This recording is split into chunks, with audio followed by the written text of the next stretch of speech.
kurang dalam sejengkal lebih sejengkal lebih. Tapi lebih sikit, saya ambil lebih sikit. Saya biar ni sejengkal lebih. Awak pegang ni. Macam kat atas kain. Dia nampak tak kain? Okey. Awak pegang ni. Sampai satu tali 40 LB lah. 40 LB. Okey.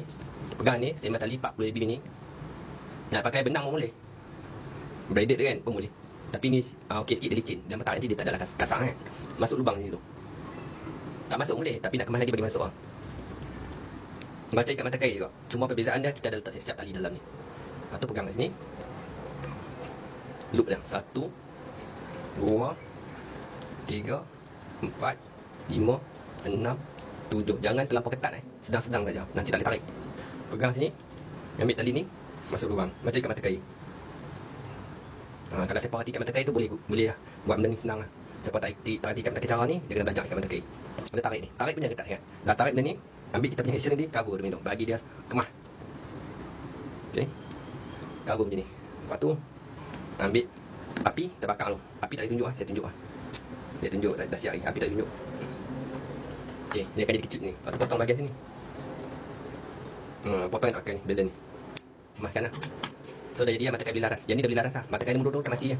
Kita masukkan dulu heat shrink. Kalau tak ada heat shrink ni, tak ada masalah. Cuma perambut tak apa nak kemas lah. Nampak tali dia terkeluar. Habis.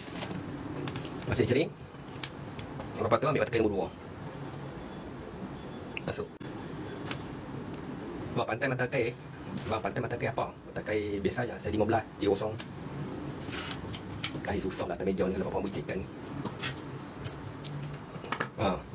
Ni tak adjust lah. Sari tak adjust. Ambil lah panjang mana pun. Dia ikat mata kain. Ikat dawai dia sini.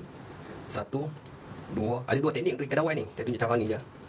4 5. Abalan 6. Pegang masuk ni. Abalan. Tak lah abalan. Waalaikumsalam. Macam ni. Okey. Ada tarik belakang. Apa nak tarik ni stick ni, kena kuat sikit tau. Kena cari tiang ke, playar ke. Tarik bahagian depan, tarik bahagian tali. Tarik bahagian ni, tarik dawai ni. Saya tarik tak kuat nanti apa ikut step ni. Tarik sini, ni kena kuat. Sini kena kuat. Yang ni agak-agak je. Ini agak-agak sampai dah rapat tu. Ini agak rapat dah. So settle lah. Abang, nak tengok ikat mata yang atas tu boleh? Tak, saya tak tengok, tak tunjuk tadi. Lepas tu, ambil sini cover balik ni macam ni. Rupa dah. Settle lah. Ni dah settle lah. Cuma ikat ketat lah, settle. Ikat ketat. Apa? Nampak? Bahagian ni, apa yang special dia, mata kain ni boleh laras. Nampak tak ni? Bila umpan tu besar, kita biar macam ni lah. Ataupun tak sikit. Bila umpan tu kecil, kita tolak depan. Nampak tak? Boleh adjust. Jangan risau mata kain nombor 2 ni takkan tercabut pun sebab dia masuk dalam lubang sini. Dia kalau ikan tarik pun dia akan duduk depan ni. Pilih awak tarik belakang balik. Macam tu rupa dia. Mata kain boleh laras. Clear tak?